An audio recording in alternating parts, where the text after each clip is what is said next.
Noticias Paralelas. Un podcast de la agencia EFE. Por si alguna vez te lo habías preguntado, que sé que eres curioso, La Habana y Lloret de Mar, en Girona, están separadas por casi 8.000 kilómetros. Pero en la esquina de la calle Obispo y Monserrate, en el centro de la capital cubana, ambas ciudades se unen. ¿Cómo, te preguntarás? Pues en un cóctel, el daiquiri. Si escuchas, te lo cuento. Con Esmeralda Antona y Verónica López.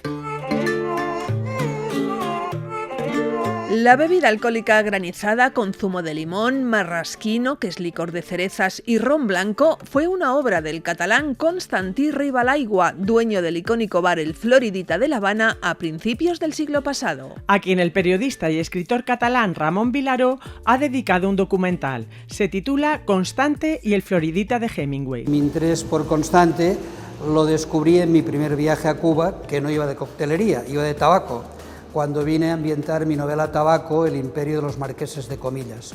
Lógicamente, ya en aquella época, pues me fui a tomar mis daiquiris en el Floridita, era el año 1997. 20 años después, Vilaró volvió a la isla por el 200 aniversario del Floridita y fue entonces cuando decidió inmortalizar la historia en la pantalla. Según relata, Constantí, o Constante como se le conocía en la isla, formó parte de una ola migratoria peninsular a inicios del siglo XX que buscaba fortuna en el continente americano. Y el dueño del Floridita, ahora en manos estatales, llegó al establecimiento en el año 1914. 4 años más tarde se convirtió en el propietario. Vilaró aclara que el daiquiri no fue un invento de Constante Ribalaigua.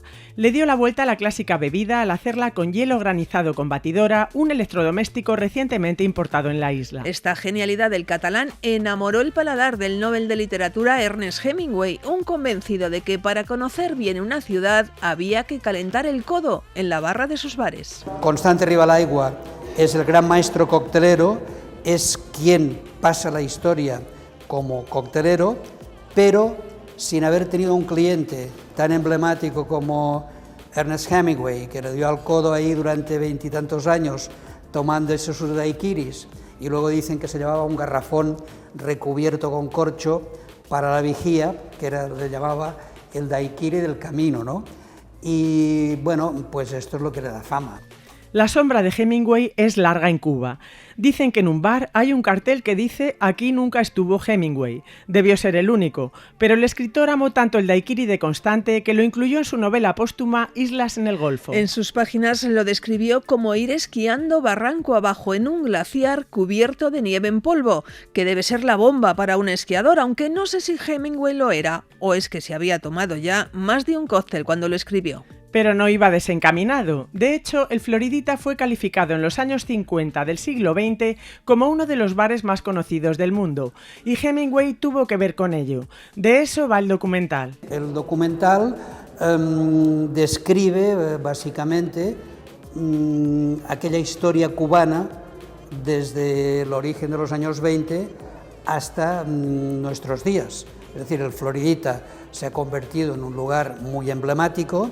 No hay turista que llegue a Cuba que no pase por el Floridita, y menos que no se haga una foto al lado de la figura de Hemingway.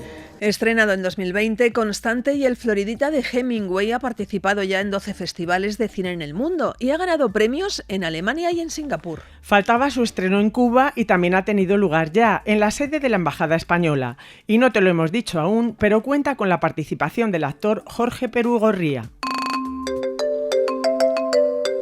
Interesante, no te pierdas la siguiente historia.